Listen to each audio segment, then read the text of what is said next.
Hello and welcome to the Uneducated Rugby podcast. This is episode 3 of our Chasing the Egg series. We are delighted to be joined by current Wales international and Saracens player, Georgia Evans. How are you, Georgia? It's great to have you on. Hi, thanks for having me. I'm very well, thank you. How are you? Yeah, well, I'm good, Not Liz. not bad at all. No. Yeah.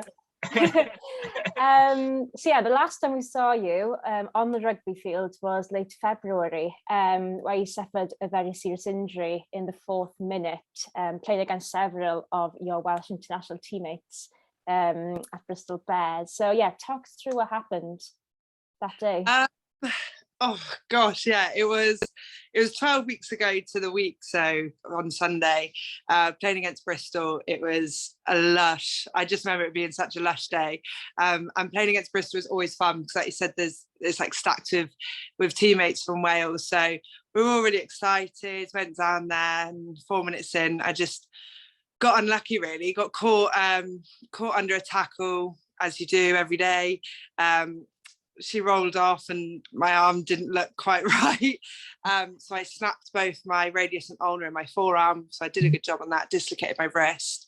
So they had to do a bit of a job on it whilst I was there. I was really lucky. Sarries looked after me really well. They, got me in for an op within a couple of days, sorted me out. So yeah, I'm 12 weeks post injury now. So I've come out the other side of it, which is all happy, but obviously not exactly what you want.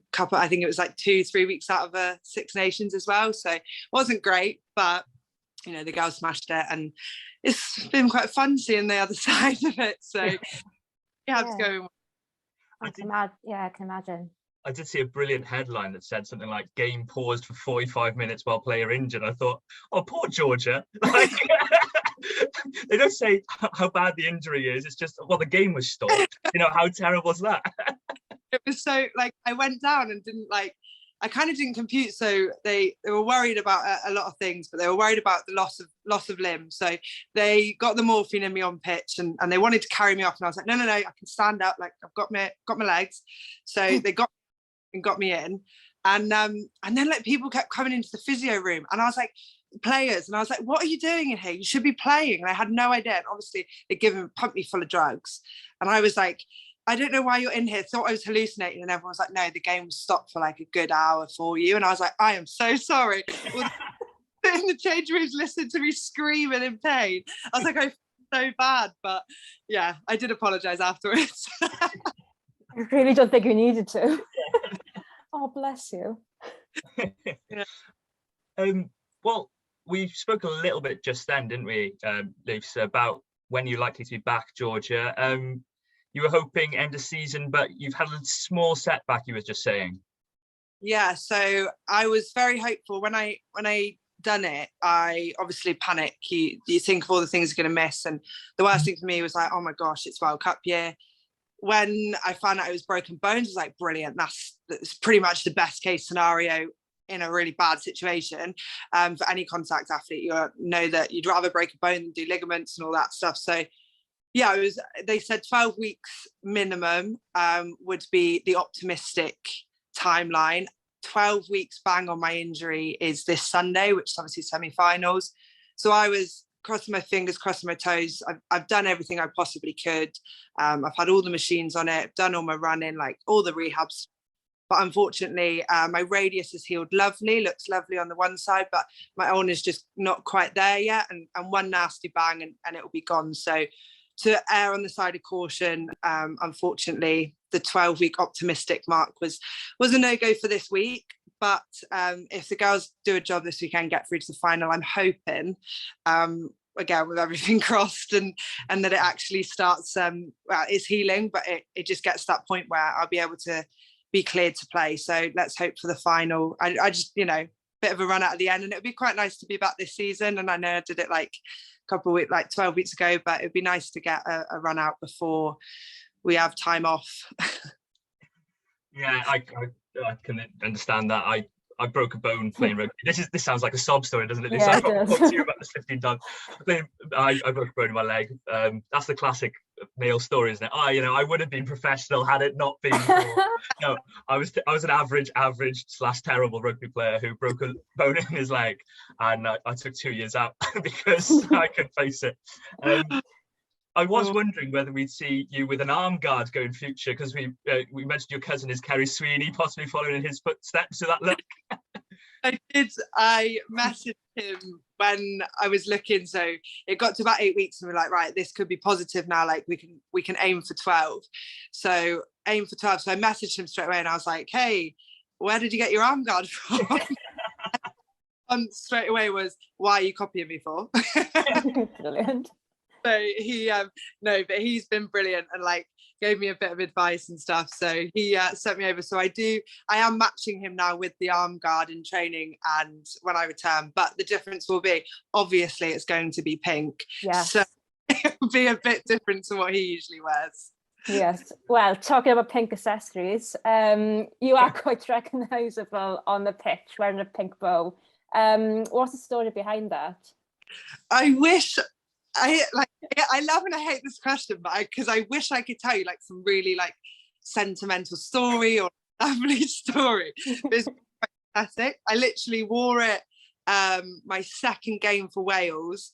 I got like my big pink ribbon and I wore it and I felt like I had a really good game. And I really liked the colour of it. It matched my boots, it matched my kit, and I was like, yeah, I like this. And then it kind of just stuck. And I think because then I was like known for it, and I have lots of different colours that I wear for training and stuff, because it makes me quite recognisable. It helps my father, who's colourblind and thinks that we all look the same when he's watching us. So he's like, if I see a big pink ribbon in your hair, like he can recognise who I am, and like my nan and stuff, so they can spot me on the pitch. So I just keep wearing it now, and it's kind of like my trademark. I don't take it off. You know what? That's actually a lovely story. It's a lovely story. The cynical side of me, though, when you said about being recognisable, what happens with referees, though? Like, does it help? No, they're always like, know my number straight away, and I'm like, oh, and they've ref me before. I'm knackered. I was wondering if they call you Pink Bow and just like penalise Pink Bow. Yeah, sorry.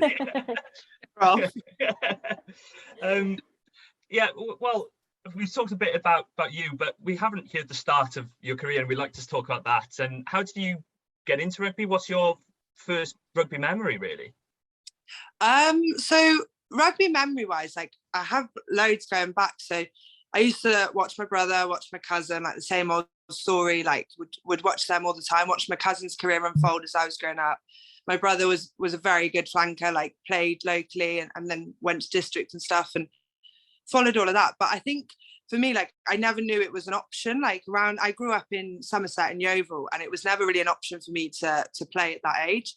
So I grew up doing all the sports and all that. But we used to have like big Six Nations parties in the house. So like my brother and all his teammates and their parents would come around, and it would always be England-Wales match. So that would always be like a great weekend.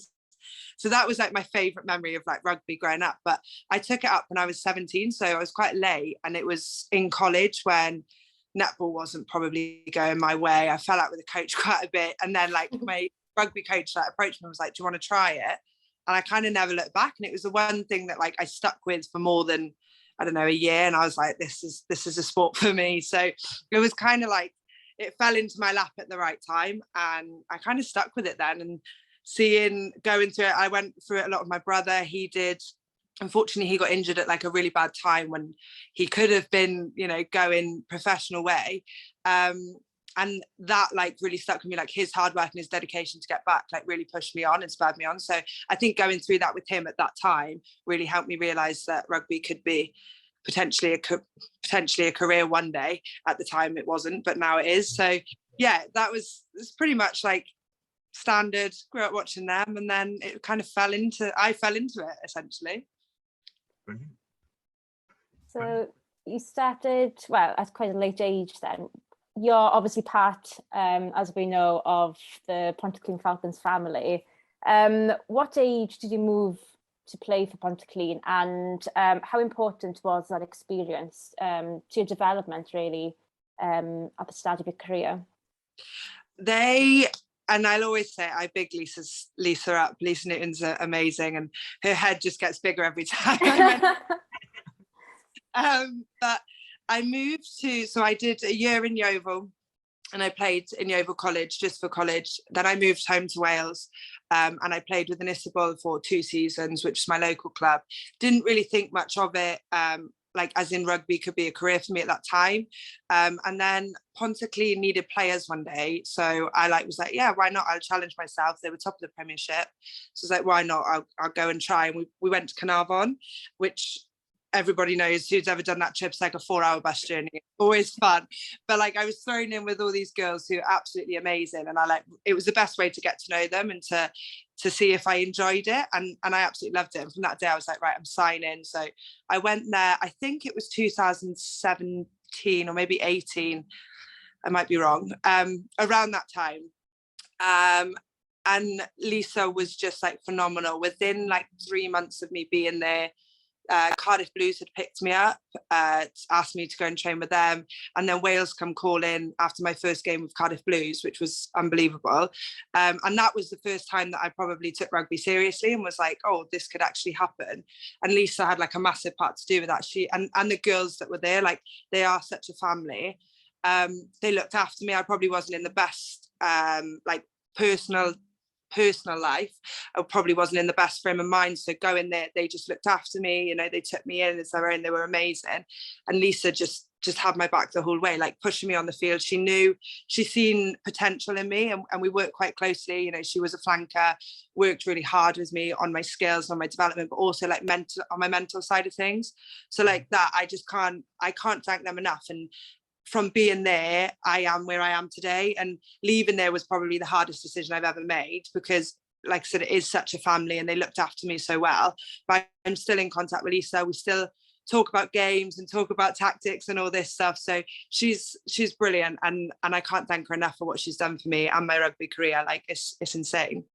Yeah, it must be amazing to have that role model to bounce off, really. You know, you speak about your personal issues, and you don't have to go into it obviously, but to have someone that's been through the professional era, been through that era of playing and working alongside, it must be brilliant to have that as your mentor going forward. Oh yeah, absolutely. And like she knows the struggles. She knew, you know, what you had to sacrifice and the training that had to be done, like the things that you had to do off field to get you ready to be on field. And I think just having that and having that like person, like I said, to bounce off is so helpful and beneficial, like as in a coach. And then as soon as we step off the field, she's a friend, she is family. And you can, you know, I know that I could, if I was in trouble now, I could pick the phone up and she'd be there. Like she's a fantastic person. And what she does, I think, for not only the Falcons, I know she's working with Cardiff Met, but for like girls rugby, you talk to anyone who's ever been coached by her, they can't say how amazing she is, because she's so detail oriented in her coaching, but so personable in her like people skills. Like, and it's very rare that you get somebody who's been through it all and who can have like both of them levels. Yeah, I think she's just outstanding, and yeah, she's just done a lot for me. So I appreciate that woman so much. I just wonder if you've heard, we had her on a couple of weeks ago, obviously, and she was mentioning her trip back from Carnarvon, and she was singing, what was the song she was singing? I can't remember. Celine Dion, yeah. Yeah, you've heard that. Yeah, every time. It never gets old. Brilliant. She's brilliant. Is she a good singer though?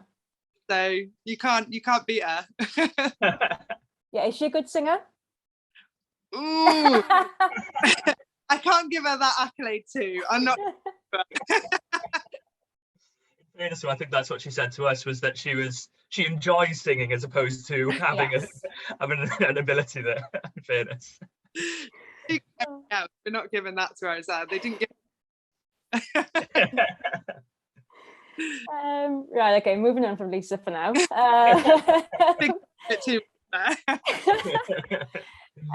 So yeah, you've spoken a bit about your call for Wales. So you've given your first cap against Spain in the 2019 Autumn Internationals. Despite the loss, how was that experience for you? How did it feel actually putting that jersey on for the first time? It's so cliche when I say this, but it is like a blur. Like thinking back to it now, I couldn't really tell you much about the day because it just goes by so fast.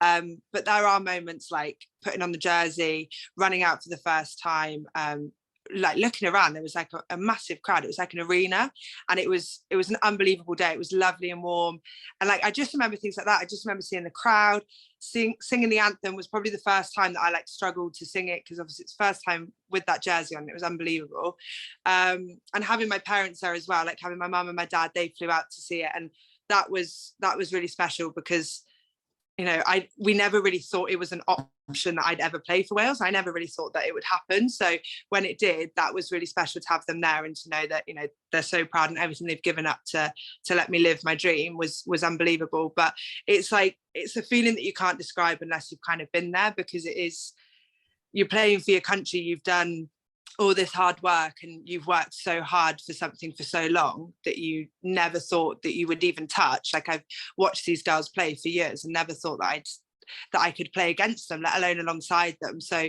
to be there and to be with all the girls that I got my first cap with quite a few of the girls that are still on the journey with me now, which is like super special. So yeah, it's so cliche, but it was just a blur. All I just remember is like how proud I felt, and like even weeks after that, I was like, oh my gosh, I've played for Wales. Like what? Like I still, it's still like such a special thing, but it's something you just never think would happen. Yeah, I can imagine.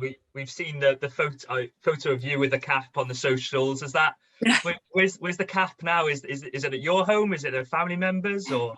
It's in Wales. It's on show in Wales in my mum's house. So Aww. Brilliant. Got it. Oh. So yeah, you were then part of a Wales side that, you know, sadly didn't have the best of Six Nations last year, especially in 2021. How difficult was that for yourself as an individual and for team morale in general? I think it's so hard. I've been in the setup since I think it was in 2018. Start of 2018 in the setup, and it's been a long process. I've been there, there's been, you know, changes of coaches, changes of staff, lots of things going on behind the scenes. I've seen girls come in, go out. Like it was really tough. So going into that series, we were really positive and really optimistic. You know, we had Warren at the time, who I thought was really, really great with us, worked with us like tirelessly with what he had. Like we didn't have a lot of time to prepare. It was COVID. It had all changed. Everything was like up in the air. So I think it was really tricky. We'd lost quite a few girls from injury, so it was really tricky. And I think after that France loss, like that was a low point. But I think the Ireland loss, like at home, that was heavy, because like we shouldn't lose to Ireland by that much. We were on the same stead at that point, you know, we're on the same platform. So that was really tough. I think individually, I've got a very different opinion of that Six Nations and of last year as a whole to a lot of the other girls, because I felt like I was individually performing. I'd come to Sarries, I felt like I was in a good place. I'd physically, mentally prepared. I was very lucky last year. I was living the life of a professional, but obviously without the paycheck. But I'd moved up here with my savings, so I was just using my savings up here. So I trained every day with the England girls. So I felt really good within myself, and going into them Six Nations, despite the losses, I felt like I'd played and I'd done myself proud, because I was putting my body on the line and I was doing well. It's just unfortunate that as a team we weren't there. Like we weren't all feeling how I was, and I think that was the issue, is that we were all kind of in different places of our lives. Like a lot of girls wanted to leave, a lot of girls wanted to retire, and they were really mentally struggling, whereas I was kind of on the different spectrum. So I think, you know, obviously you flip it to this Six Nations, it's been unbelievable, and it's been such a great vibe, but that vibe wasn't there last year. And I think that's where a lot of our, like, you could see it in the performances, they just weren't there because people's heads weren't in it. And unfortunately, like, international rugby changes, and there was a lot of changes going on, and there was a lot of things behind the scenes that the girls were struggling with. So, you know, it reflected in the scores, which was rubbish. But for me, it's a controversial opinion, but like it was still, we were still putting on the jersey, we were still playing for, and I was still trying to do myself and my teammates and my, like all my family proud. And you know, playing for Wales is never a short thing, so I think that we need to, like, I was in the mindset of we need to just relish each experience that we get, regardless of the scoreline at the end of it. And that's how I kind of looked at last year's Six Nations. It was growing pains, but I do think that it needed to happen as well, because now change has come and we're looking good. So yeah, sorry, that was a bit. No, it's brilliant. Towards the end of that, I was wondering if you were going to give us a rendition of Kelly Clarkson's whatever. If that doesn't kill you, makes you stronger. But no, it's spot on though, isn't it? That if you've got those lows, that is what builds you up to those highs. You look at, you know, sports people all across the globe that talk about that, whether it be African American basketball players, footballers in Brazil. You know, that's the stories that they go through in their lives that then promote them to be amazing rugby players, for sportsmen, I should say, further on. Like you've spoken about the changes behind the scenes, and one of them that's coming to light now is the retainers contracts and the full-time contract. So can you actually explain, first of all, because I don't think it's that clear what the difference between a full-time contract and a retainer contract is, and what was the process like from your perspective? Yeah, of course. So we were told in the autumns, before the autumns, that that contracts were going to come about. Obviously, we've heard this for a long time since I've been in the setup. It was coming, and it was always coming, but it was coming to fruition. So we knew that obviously we had to perform in the autumns. We knew that there would be so many contracts, so many retainers, and as a group, we went back and forth as a team to management. We have a leadership group, and we went back and forth to discuss it, because the things that they put forward at the beginning just wasn't going to work. So as a group, we decided what we'd be happy with, what certain players would be happy with, and we went with the majority and went back with full-time contracts, retainer contracts, and pay to play, because it makes the most sense for those that have careers and all this stuff. So the full-time contracts are full-time, but it works on like a 3 weekly rota kind of thing. So the full-time girls will be in fully for 1 week, which is like a Monday, Tuesday, Thursday, and potentially Friday, depends if they're playing on the Saturday or not.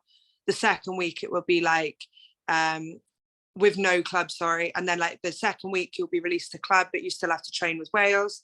And then the third week it'll just be club, so you get a little bit of rest on that third week. So that's the full-time girls, so they're in pretty much all the time, so it's quite hectic.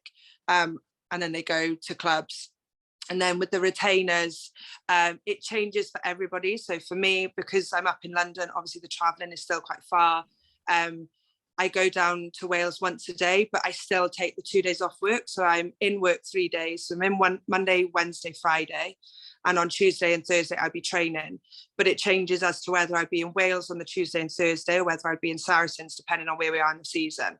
So it is very dependent. Johan is absolutely brilliant at speaking to players and being very accommodating to what they need. And, you know, some girls who live 5 minutes away might train full time with the girls, but then work on the side or something like that. But obviously for myself, I have to still work, and I'm still living 180 miles away. So it's hard. But the process was, you know, it took a long time for us to reach where everybody was happy and everybody was accommodated for and comfortable in what was expected of them, because obviously it's a big change. And if you're going part-time, for me, it's not enough money to live on. And it's a lot of traveling. So I had to make sure that it would work, but at the same time, not hinder my rugby. So I still get that training in. It's just, it might look different to others in the team. And it just come from the autumns, really. It come from performances, previous performances, where we are in the season, who would benefit from it. There was a lot of different factors, how they decided it. And he gave us a call and let us have a think and speak it over. And then we all just, you know, when we were decided, we went back to him, and yeah, it was a quick process once it got kicked off. And then obviously they kicked in then in January, which was quite nice. So we had a couple of months of them. Yeah, a couple of months of them. Obviously it's been a bit of a strange period probably for you, but have you had any discussions about what it's like when it comes to renewal of that contract, or possibly elevating that to a full-time contract? Has that discussion been had at all? I think so. Nothing's concrete. I'm not entirely sure. All focus at the moment is World Cup prep and what the next are. So it's not been spoke about as of yet. There is whisperings that we'll speak about it in the summertime, what they look like for next year, because obviously those that are on full time, if they change, he's been very clear the contract's a year to stay. Whether they look the same next year, which is still only 12 full time and the rest part time or whatever, I'm not entirely sure myself. I know that there'll be conversations that things can change. Like I know that people's contracts will change, whether that's someone drops down to part time and someone goes up to full. I'm not entirely sure, but I know them conversations will come at the appropriate time. At the moment, obviously everyone's just finishing off their season with club and stuff, so I'm sure that would be a conversation had nearer, I would assume, World Cup, just because then by January everyone can kind of get into place, because obviously they're yearly, so they'll run out in January, but people need time to sort their lives out and see what's what, because that is the problem. Probably the teething problems at the start was that it was very short notice period to modify and start when they wanted us to start, so it was probably very slow out the blocks when actually we wanted to kind of jump in with 2 feet. We all wanted to, but we just couldn't, because employers were like, no thanks. No, it's interesting, because obviously for us, Lucy and I being fans, the easy thing to say, oh, you can be a professional athlete, I'd jump at it, but that's not a realistic thing. And we were talking to Gemma, and I think she's heard words on the grapevine that maybe a couple of the players that have those full-time contracts after the World Cup may not want them anymore, because they might have other commitments. They may want to leave the game. They may want to just focus on different commitments. So that is the reality, I suppose, of being a new influx of professional athletes. Yeah, absolutely. And I think it's all shiny and new, and everybody gets really excited when you go, I'm a professional athlete. Like I alluded to, like last year I lived it and I breathed it and I loved it, and I really did, but that was also, it was all on my doorstep. And then when I needed to go to Wales, I would go to Wales for 2 months, and I would train in Wales for 2 months, and then I'd come back and it was all around here. Whereas there is, these girls we are still in the Premier, in the Alliance Prem, we are still traveling quite a lot. So actually, even though we're now professional athletes and we love to say that, and that's been our dream, it's still a lot, and it does take a lot of mental and physical, like it does take a lot out of you in that aspect. So I think, yeah, it's each to their own. Like, God, I would absolutely love to do this for the next 10 years of my life, but is it actually gonna, like, by the time I'm 35, how is my body going to feel in my mind? Like, it's a lot to think about. So yeah, I think that there might be changes through personal reasons, and there might be changes from coaches as well. You never know what the coaches are thinking. So yeah, it would be exciting again. It's like Christmas, you don't know what you're going to get. Yeah. Well, yeah, you've discussed there the performances of the autumns, and well, it was a fantastic autumn for you and the girls. You started all 3 games as well. How is that, like a boost then, because of the professional contracts? How did that feel as a team at the time?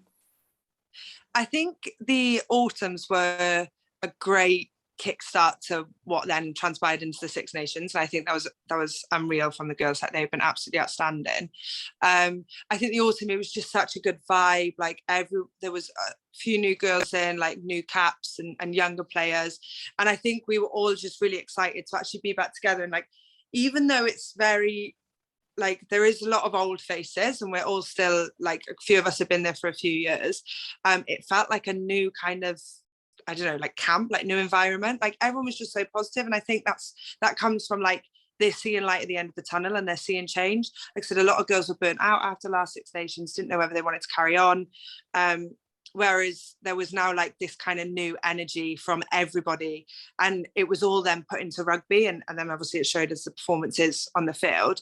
And I think that just, like, it's the building now. Like, we've got World Cup at the end of this year, which we've all been waiting so long for, but I think for us it was a blessing in disguise. It was pushed back because we've had this time now to have that Six Nations last year, to learn from it, to actually, it does make you stronger, and it has to make you more resilient. It has to make you tougher skinned, because you know, there's a lot of people out there that will badmouth us, and there's a lot of people that will look down on us, but actually the people that invested in us, supported us and stayed with us have helped us now grow into better athletes and to push ourselves further, because we've got that time now and we've had that time together. So I think the Autumns was just a great way to start and to prove ourselves that we're worth that investment and that support. And that was the biggest thing for us, is getting people on board and actually like behind us. So yeah.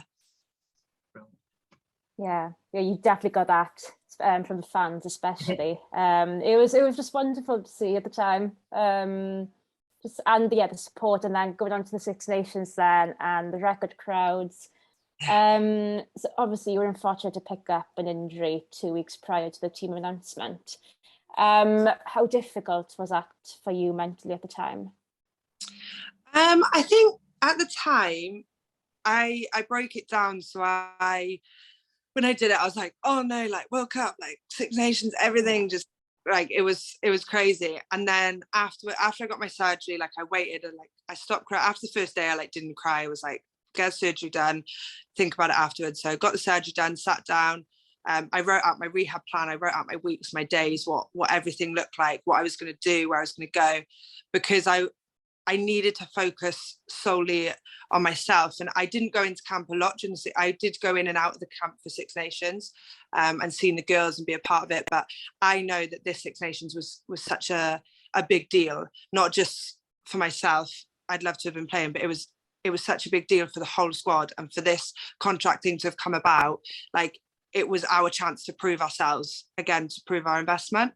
So I really wanted them to focus solely on that. I couldn't give a lot to training. I couldn't throw a ball for the first 8 weeks. I couldn't do a lot. I could only run, so I couldn't physically help the team. I could only be like morale and go in and just like gee the girls up and get them ready and just shout from the sidelines. So I was doing off-feet conditioning and stuff like that. But it was that like kept me going. If I still felt part of the group, I still felt very much included. I was still speaking to Johan, to the docs, to the physios the whole time, and they were absolutely brilliant. But we did agree that for my sanity and for my rehab, I would focus on myself, be at Sarries, work with the physios. And it didn't really hit me, to be honest, until the first game. A couple of the girls were like, do you want to come around and watch it? But I sat here, watched it by myself. And I was like, I just need to be by myself when they run out and when it goes on. That hurt. Like, I was like, I want to be there. Like, and when they won, I was like crying, but like crying with joy. We'd won, and I was so proud and so happy. But I was also like, obviously selfishly a little bit gutted and a little bit disappointed for myself. But I know that they couldn't have done any more. And I think having the campaign that they did, I just felt so proud that it kind of overtook all the emotions. And mentally, like, I surprised myself that after that first game, I haven't cried. I've just focused on getting back. And that's the main thing for me, is that this year is such a big year that I have to come back, especially after how the girls performed. I have to come back better than I was before. So that's been my sole focus. And I think that's really helped, like, mentally keep me in check. Yeah, I can imagine that. Watching that is like that double-edged swords of you're so pleased to see them doing well, but are you a little bit, within reason? I listened to the Peter Crouch podcast, and they talk about how he never wants to see other strikers score. Are you watching your fellow teammates thinking, like, I'm glad to see you doing well, but I wouldn't mind seeing Alex Callender have a stinker today, or Alicia Richards having a stinker today? You know, is that a side bit in the back of the brain thinking? Do you know what? Like, I did always think that I'd think like that. I've been so lucky that I've not been injured, that like I've never had to feel like that. And I always wondered what the girls always felt. So sitting here and watching, like, I almost like not wanted to feel like that, but thought like, will I? But I watched like Butchie do a thing. I watched Alex sing and Shu and Shonard. Like, our back row this campaign was unbelievable. And stood up for me. Like, they did an absolute job every single game. And I like sat here and I couldn't help but like smile everything they did.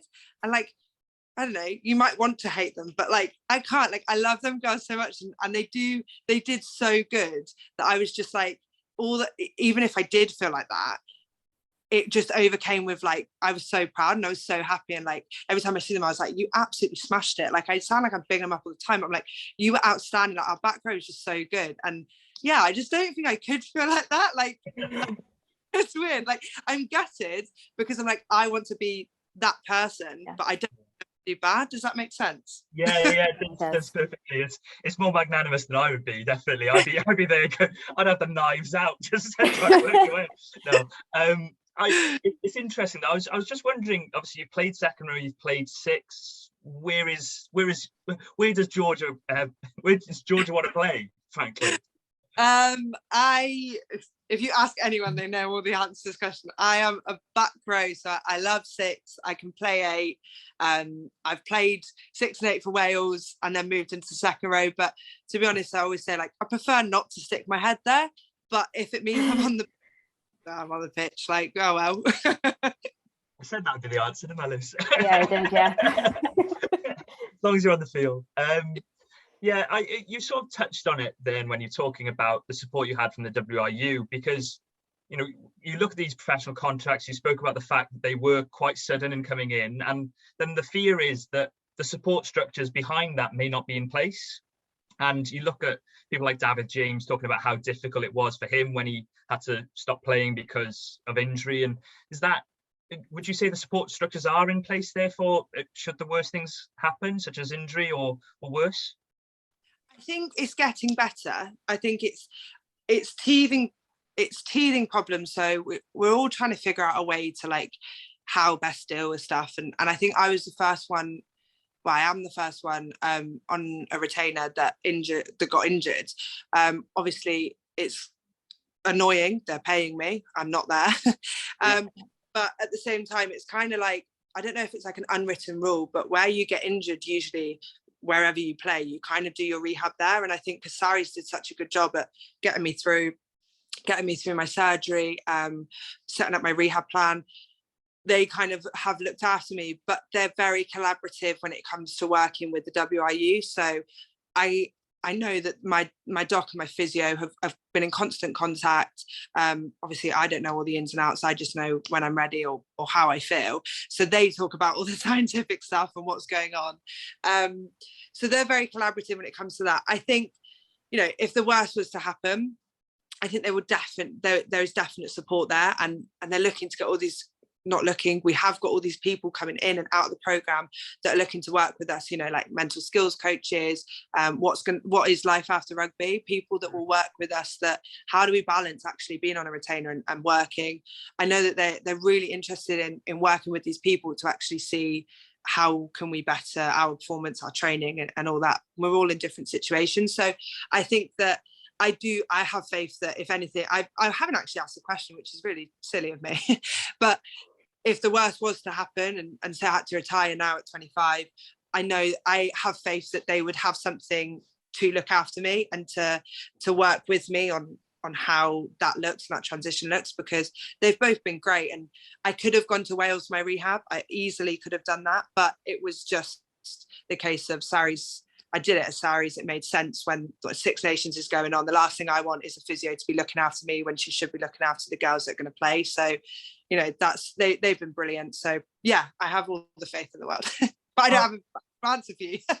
No, that's brilliant. That's really reassuring, because it is obviously something that, you know, is very high profile at the moment. But yeah, I think then. Do we have another questions on the Six Nations, Luce, or is that? Yeah, we do. So yeah, it's just going back to you've told us about like the highs in the camp. What was the buzz really like? How were the girls all together winning these games? Team morale. How was it at the time? Oh, I went in after the Ireland game, and it was just like pure joy. Everyone was just so happy. I think everyone knew that obviously the job wasn't done. Scotland was next. Scotland was at home, but getting the crowd in for Scotland was unbelievable. Like the feeling. I went to the changing room. I went to the girls afterwards, and they were just. It's something that we haven't experienced in a long time. So it kind of like it gets blown out of proportion, kind of thing. But these are things that you have to celebrate, because they can like go away in a heartbeat. Like something can happen and like it can just go. So we have to take these moments and cherish them. And the vibe was absolutely outstanding. The girls' training was savage. Like I was like, I'm kind of glad I'm injured, because that running looked so thick. It was, but they were just outstanding. Like they worked so hard, and they deserved all the accolades and the scores that they got. It was disappointing a disappointing end. And I think that was the worst part, because it was just a bit, the good thing was it wasn't a negative feeling, which I think that was what was last year's Six Nations. It was very negative. Everything was down. Everything was, oh, poor us, rather than what can we do to get better. It sucked, like losing to Italy that close. And it was a bit rubbish, the fact that, you know, that was how we ended things at home. But nobody was negative. It wasn't a negative atmosphere. Everybody was like, okay, that's happened. Now what do we do to get better? Like, there's bigger things coming. How do we beat them next time? What do we do to improve ourselves? So that was, I think that's the biggest mentality change. Instead of, you know, being, oh, let's all feel sorry for us because we're not professional. Now it's actually like, no, this is on us to get better, if that makes sense. Yeah, it does. Yeah, it does. And I think you can mirror that with well, what backs that up is Alex Callender's interview post-match, where she's comes across really bubbly, and you're thinking, how you've lost. Like, that's the something. There was this, it was still overall it's an uplifting feeling, and I suppose, you know, you do want to beat Italy, yes, definitely, but overall as a championship we've come from and where you are now, it's a huge progress. Yeah, 100%. And I think a lot of people we had this in France last year when we lost, and people did interviews or was seen smiling after the game, and everyone was like, you've just lost, you've just disgraced your country, and you're smiling and laughing. And I'm like, I'm wearing the Welsh badge, I'm running out for my country, let me enjoy this moment. Like, yeah, it feels rubbish. I will look at myself, we will look at ourselves as a team, we will analyze, we will critically review, and we will be the worst critics on ourselves. But like, let's just enjoy these moments. And like I said, like, enjoy where we've come from. Like, from that Italy game, this was the highest we've ever we've finished in a Six Nations since 2009. That's a massive achievement. We beat Ireland and Scotland at home. Scotland at home, like, we beat them too, like, on the bounce. We were so close to Italy, and we challenged England for a while. We challenged France at times. Like, France was scoreless in the second half. So like, let's just enjoy these little things. And actually, if the girls want to smile and laugh and enjoy each other's company afterwards, just let it be, because rugby is one of them things. Like I said, it can be taken away from you. Like, it was taken away from me this year. So I think that everybody like had the absolute right to enjoy, embrace, and just like celebrate what they did, because what they achieved for us was absolutely amazing this year, and I couldn't be happier for them. That criticism of smiling after a game sounds like a Roy Keane rant, really, from Sky Sports, doesn't it? It sounds really similar. You've spoken a bit about Sarries previously and how great they've been. You know, first of all, how did that move come about? You know, you're in Pontyclun and then you made the decision to move across. So COVID hit and obviously put a halt to the seasons and stuff. And then it was, I don't know, couple months in anyway, couple weeks into COVID. And the manager at Wales was handing out phone calls. So I had the phone call and I was speaking to her, and she's like, I think you need to look to move to a Premiership team. And I was like, oh, I knew this was coming, because obviously a lot of girls had already shipped and they were already seeing so much growth and stuff. But I was like really determined not to go. I spoke to Lisa and I was like, I'm not going. I promised Lisa that week, I was like, I'm not going, don't worry about it, I'm not going. And then I had a real thing about it, and they were like, World Cup's coming up. Let's be honest, if you want to be playing in the World Cup, that you need to be seen playing. Wales aren't going to play, England are, so you should go. I was like, oh no. So I give Lisa another ring and I'm like, I'm really sorry. Somewhere else. So I was gutted, like, and it was really, really tough. I got in touch with a few clubs. A lot of clubs weren't that interested. Alex came back and was like, Alex Osterbury, Sarries coach, come back and was like, I see potential, let's have a conversation. Spoke to him, he gave me like great offer, was everything that he could give me essentially, was like the professionalism, the girls that I was training with, the skills, the development, like everything that you just want to hear. And I was like, sold. So I was quite lucky. I was just finishing off my master's in university. So I had lots of money saved. So I was like, right, I'm just going to go. So I told my mum, I was like, right, I'm going to move to London in 3 weeks. And she's like, what? So I just up to that. I knew a couple of girls down here, so we all shared a house. So that was quite nice. So I lived with a lot of the England girls, and it was probably the best move. I was absolutely devastated, and especially because there was no real end to my time at Pontyclun. Like, I didn't say goodbye to anyone, like didn't get a chance to play my last game or anything. So it was kind of like a message in the group and then I was off, which was really, really tough, and I really didn't want to go. But for the sake of rugby and my personal growth, I needed to take that leap. And again, Lisa was just super supportive, was there for me the whole way, so pushed me to go. And yeah, it's probably the best move that I could have made. And yeah, I'm really happy that I did it now. So yeah, well, it's just amazing to be around such talented individuals as you are. Yeah, 100%. Like, you can't. And I think the biggest thing was, like, I was looking at back rows and I was like, Sarri's the best fit, because he had Fleeto, Marley Packer and Poppy Cleo. And I was like, well, I want to come and play 6. And Alex was like, well, I can't promise you that. And I'm like, yeah, I'm going up against the best. And then I like thought to myself, if I want to be the best, I have to challenge myself against the best players in the world in my position. And I was really fortunate last year that I managed to nab the 6 shirt quite a few times. And then a few times I was in the row. So it went back and forth, but I was always so proud, you know, when I got that 6 shirt, I was like, this is what I'm here for. Like, this is why I've come, and it's coming to fruition, kind of thing. So that was really nice. It's quite a proud moment when I get it. Yeah, must be. And how you sort of touched on it there a bit, but you're the first current athlete we've had on, really. And COVID, what is that in realistic terms for well, you wouldn't have been a semi-pro athlete back then, would you? But what would well, I'm struggling here. What would it be like for you personally? It was when COVID hit.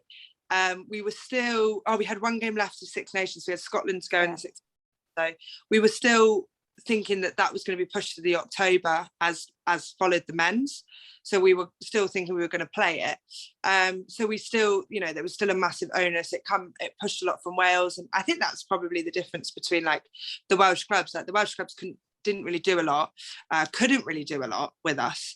The English clubs, I know, were sending out programs and doing all that, the stuff that Wales was doing, if that makes sense. So like, that was probably why they asked us to shift. But Wales were essentially giving us programs, everything. It was home workouts, a lot of stuff that we could do if we had access to like barbells or whatever we had access to. They would basically make us a program and get us to do that. It was a lot of running. I'd go run.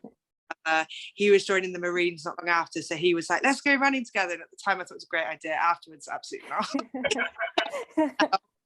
But I would spend a lot of my time with my brother at the field, like passing hundreds of times a day, just trying to make the day go quicker, but also to put us in the best shape we could. And pre-season was still not fun when we were back, so it was all pointless. All the running. Yeah. So yeah, we're recording this pod prior to the Saracens game against Quins in the semi-finals of the Premiership 15s playoffs. For the first time, actually, it's not going to be a Quins Sarries final. Should be exciting. How are the girls feeling? Are they confident? How are preparations going? Really good. You know what, when it got drew that we were going to be playing Quins, the first thing I said was, it's not going to be a Sarries Quins final, and I'm so happy, like, for the sake of like us, but for the sake of like women's rugby, for the league itself. Let's break it. Like, let's not have a Sarries Quins final anymore. Like, it was rubbish last year to watch. It wasn't a great game of rugby, so let's have a different brand style. So I was really excited about that. But obviously I'm not playing now, which is getting, but the girls are really, really happy, really pumped up, like so excited to get out there. Like, we've had a massive push for fans this week. Like, we've got everyone coming. I've got like all my kids from school are coming. We've got a big touch tournament before the semi-finals to like promote women's girls playing.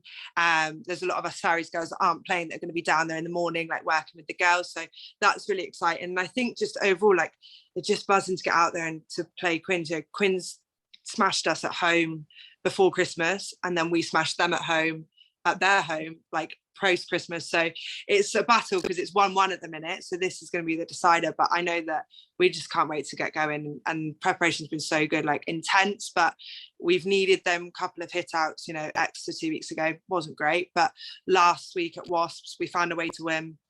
So we're all really, really excited, and I can't wait to watch it. Is it on BT? Is that going to be the case? Do you know? Yeah, it is on BT. It's they're putting both the semi-finals and the final on BT. So that's amazing as well, because it's going to have broadcasting, and yeah, it just makes it a spectacle because we don't usually have that. So that's pretty cool. Yeah, and it's pretty amazing that I think the last 2 rounds Bristol have played Harlequins and Exeter, and they've been on BBC as well. And I've watched a fair bit of them, although I must admit I did get a bit distracted by Toulouse Munster. I must admit that one. I don't really blame you. Yeah, when it goes to penalty kicks, it's tough. It's a tough one, you know. Once in a lifetime opportunity, you know. But yeah, those were brilliant to watch as well, and the standard is so high, and it's clearly so competitive, especially within those top 4. Yeah, and I think that's the best thing about this year. We were knocked off our pedestal last year. I went to Sarries and they were double back-to-back Premiership winners, and then we got knocked off and we hit the ground hard. And I think the best thing about this league though is that it's not just Sarries anymore. You know, when I went to Sarries last year, a lot of the Welsh girls were like, oh well, you're going to a winning team, like they always win, like isn't it boring always winning? But actually no. It's my trophies. Being surrounded by so many different players, like we always say, like this league is one of the best for a reason, because you get so many overseas girls here, you get so many Welsh, Irish, Scottish, like it's amazing to play with these girls because you learn things from them like you didn't even realize. And I think working alongside them, working against them when we play against them is so telling, that when the competition hots up like this, like Exeter are on fire, like Bristol were absolutely outstanding. Beginning of the season, Bristol were like top up, like they beat us at the top of the table, like at Christmas they were like top. So that just makes it all the more exciting, and I think better for the game itself, because nobody wants to watch a boring game. Like I said, Quins and Sarries last year in the final, I can say it, like it was a rubbish game of rugby to watch because there wasn't much rugby played. So you want to have that battle, you want to have that, like that spectacle, that atmosphere, and people, not just girls, like I know we're inspiring the next generation, but we want rugby fans to watch it. We want people to go on BT and watch rugby, not just women's rugby, like the actual show. So I think having that challenge for the top 4 makes it all the more interesting. We didn't know the top 4 for a long time, which usually it's pretty set in stone. We didn't know where everybody would come. There was lots of speculation of who would beat who. Last week Quins lost to Loughborough, like who would have thought that? So I think it just makes it so much more exciting to watch and be better to be a spectator. That's brilliant. Yeah, and I think that echoes a lot of what I heard on the No Woman No Try documentary. I think is it Shauna Brown? Yeah, Shauna was talking about how not all the games are of the highest standard when they're on TV. So would you want all the games on TV? Probably not at the moment. So they want to raise the quality and then have them all on TV, so you're showing it for the quality that it is. Yeah, 100%. We have to earn that right, and a lot of it comes out, everyone's like, oh, we should just put men and women on TV, and some people disagree with me. I am a little bit different of opinions, but I think we also do need to earn that right, because you need to grow your fan base, you need to sell tickets, and you need to have people actually tuning in to watch, because if you don't, what is the point? You see it with England and France when they play on BBC, they get millions and millions of views. So why haven't they earned that right to be front and centre and show that sport? Whereas Wales and Ireland potentially haven't got that much. So people won't invest. You have to prove your worth. You have to prove your investment. So the bigger the spectacle we can make it, the better the game. There's no reason why, oh, have I just spit? There's no reason why we can't, promote that, so that we do earn that right, and eventually it will come. It just takes a little while, it will happen at some point. I'm sure it will. I think that covers all our main questions, Lucy, unless you've got one more left. Well, the last question then, what's next for you? What's the goal looking ahead to the World Cup? Individually or as a team? Individually first. What's the goal now? Obviously get back fit is short term. I want to be in that final. I want to make my comeback this season, so let's hope Sarries can do a job on Sunday. No pressure on them, I have warned them. I want to be in that World Cup squad. I want to be first on the plane. I want to be first on the team sheet, on everything. And I think I'd be selling myself short if I didn't say that that's what I wanted. That's what everybody wants to do. I want to be a starting six, but I watch how Butchie's going at the moment, and I'm like, I want to play alongside her. So is there a different way that I could get into that team? But like I said, as long as I'm on that pitch, I don't care. I want to be starting every game. I want to be finishing every game. And I want to just like come away. This sounds really silly now, but I want to come away like remembered. I want to make sure that I make a name for myself out in that World Cup, and that, I'm not seen as just another player in a team. Like, I'm the player to look at. So yeah, that's me being really frank and honest, but that's, I want to go to the World Cup, and I want to be, I want to make myself known as one of the best players, I would say, in the world, but we'll go Wales first. That's great to hear. That's our ambition, though. It's great to have that. And, if you're not in it to win it, what's the point, really? Yeah. Isn't it? That's the thing, really. 100%. Like, at the very beginning, I was very like coy, and like I was kind of one of them that would be like, oh well, I'm just playing for Wales, and I'm just happy playing for my country. And I think the first year, the first Six Nations I was involved in, I was very forgettable. And then when I had a kind of breakthrough year last year when I came to Sarries, I was like, no, this is, I have got potential. And I think that you're selling yourself short if you don't try and reach it. And at least I can say that I've done everything I can to get to that point. And if it doesn't happen, then hey, I had fun whilst doing it. Yeah. Well, I've got a couple of these lighter-hearted questions. We call them quick fire for a couple of weeks. We've given up on that, I think. But if you're happy to run through it, the first one, you may have seen this on Pod to Clean socials, which is, what is the pre-match song of choice for yourself, Georgia? Oh God. Okay, you probably never ever heard of this. It's Yokohama. I think I said that right. River Flows in You. Have to listen. It's it's like a piano piece, isn't it? Yeah. Just a piano. I'm a pianist, so I know. Music students, I didn't have a clue, so I feel quite embarrassed, but pianist shines through. That's a really pretty piece, but that's totally unexpected. I go like punk rock, and I'll have that to like G me up, and then just before I go out, I just put that on, like calm me down, so I'm not like too in your face. To stop you getting a red card in the first minute, basically. Yeah. Brilliant. Who is your rugby inspiration, or maybe the best advice you've had from another player, from a mentor? So the biggest one is, I've got I watched Richie McCaw, David Pocock, like still watch Michael Hooper, like I think they're outstanding. They're all open side flankers, but absolutely like what all them growing up, would always watch their like highlight reels. But my brother was an open side, so me and him would go through like a lot of that stuff. But I always say that my brother is like my biggest inspiration, and he, like I said before, he got injured quite early in his career. He was like 16, 17, around like the contract phase and the academy stuff comes out, and he got injured. And I think the biggest thing that I learned from him was that he always said, like, he would work so hard and he would do everything right. He did everything. He never drank. He never did anything that, teenagers do. But he was always like nutritionally brilliant, gym, always so dedicated and focused. And I remember speaking to him one day and being like, but what if it doesn't happen? Because his goal was always to play professionally. I was like, but what if it doesn't happen? He's like, but I have done everything I possibly could to make it happen. So I can't be disappointed at the end of it. I can never say what if. So like, that's always stuck with me. And that's always like the mindset that I've got now, is that as long as I do everything I possibly can, I can never say what if at the end. At least I've done everything. So he is, he's my biggest inspiration, and he's got some words of wisdom in that brain. That's really nice to hear. That's really lovely story.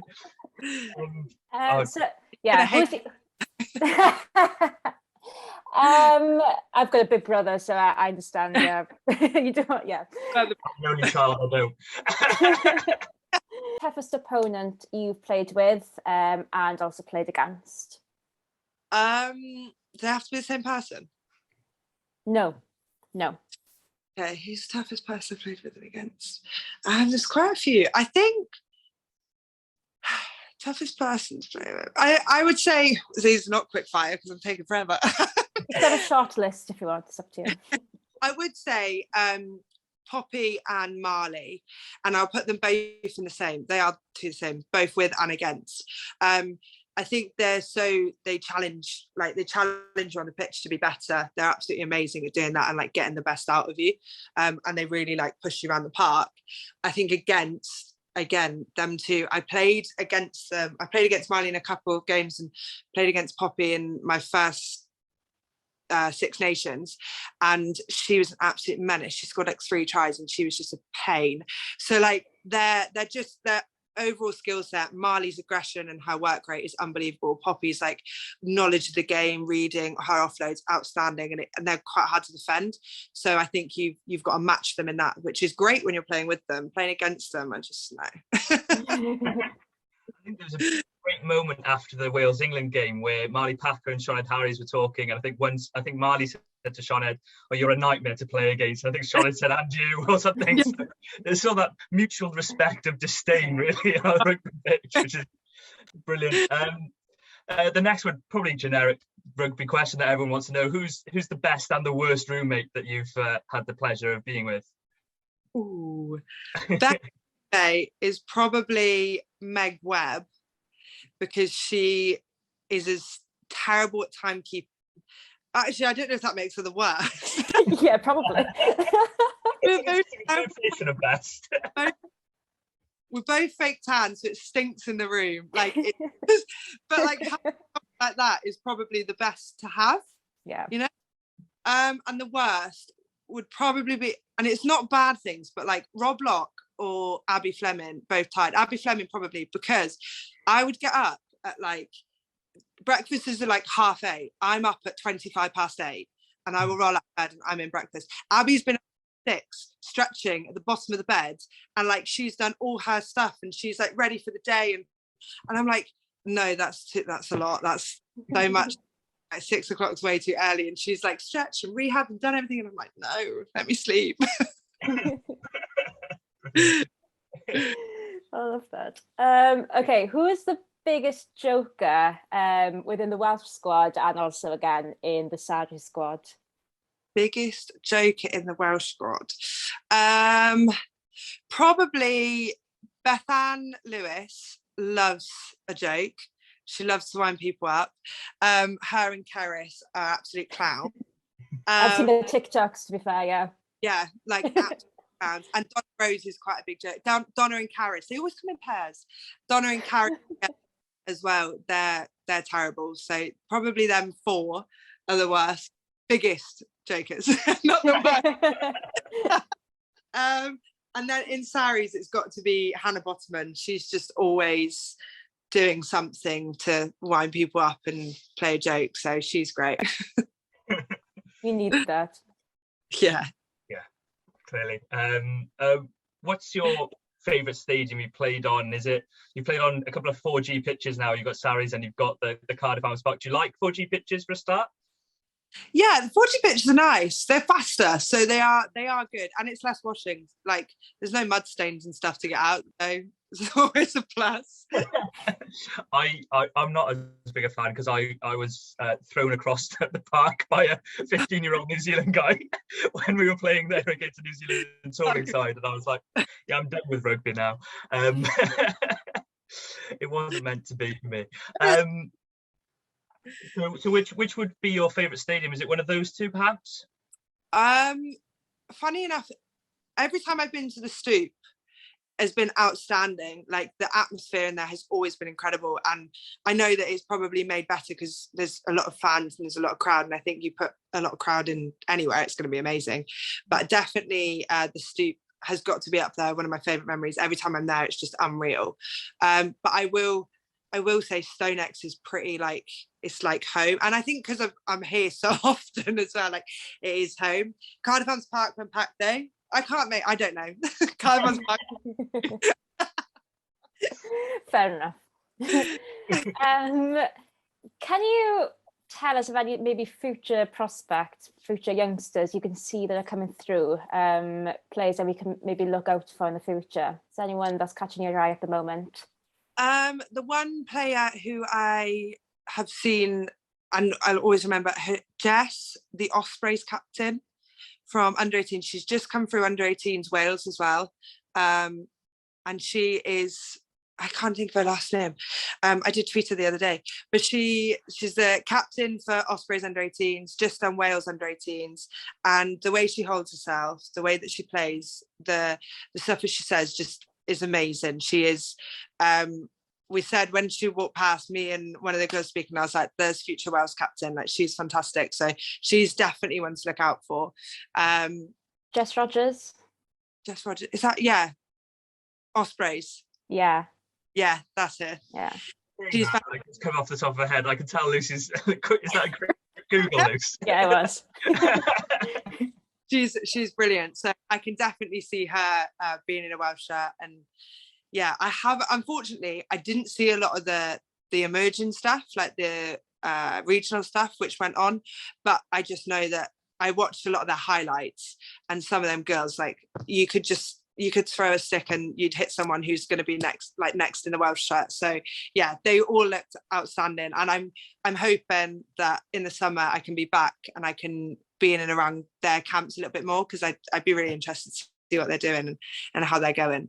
Yeah, spot on. And we've mentioned it, I think this is the third time we mentioned it, which is the Wales under 18s winning 3 from 3. Going to keep on mentioning it because it's great. Yeah, mention it every week. Look, final couple of questions then. We've seen the men's Sarries side, they've got their post-match celebrations. Do the women's Sarries side have a similar celebrating song? Or is it a song or is it sort of a chant? I can't really work out what you call it. It goes from a song to a chant, and then yeah, it's bizarre. But we have the exact same song. So anytime we win, the Tiki Tonga song is out. You have the man of the match and whoever's done outstanding or who is pleb of the day, stick them in the middle and they'll all sing to us. And yeah, it's great. It's like a club tradition now. It's kind of like our thing. And we've got the Argentinian coach who used to play for Sarries, the prop, and he kind of leads the charge on that. So he's very much very, very enthusiastic, and he brings all the energy. So yeah, it's good after a good win. You mentioned something there which we didn't know about, which is pleb of the day, and I think we can't let you go without mentioning that. Come on. No. It's usually just someone who's done something so stupid.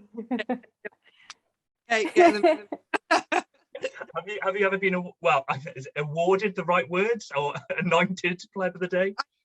Middle once, but I don't know whether that was for good or bad reasons. So most who's definitely out of the match. Brilliant. And then finally, we were wondering, we've just discussed it with both music students. What would be your song of choice for post-match, and could you possibly sing us out, or karaoke song of choice to sing us out? Or no, is that not happening?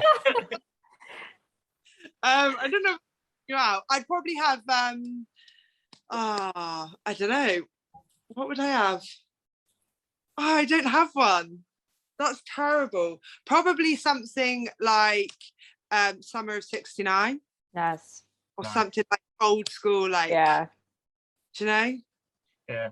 As Lucy's let her music skills out, we should in future have Lucy just start playing it on the piano and join in. The river flows in you every single time, I think.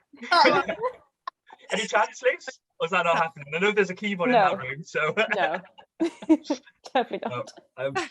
This has been an absolute pleasure. I've loved doing it. Thank you so much, Georgia. And we appreciate it so much. Yeah, we really appreciate it. No, it's an absolute pleasure, and we really hope to see you as soon as possible. Hopefully in that final, if not, definitely in a Wales shirt come the World Cup. So yeah, thank you very much for coming on, and so long from me. Yeah, thank you much for having me. It was a pleasure. All the best. Thank you. Ta-da. Ta-da.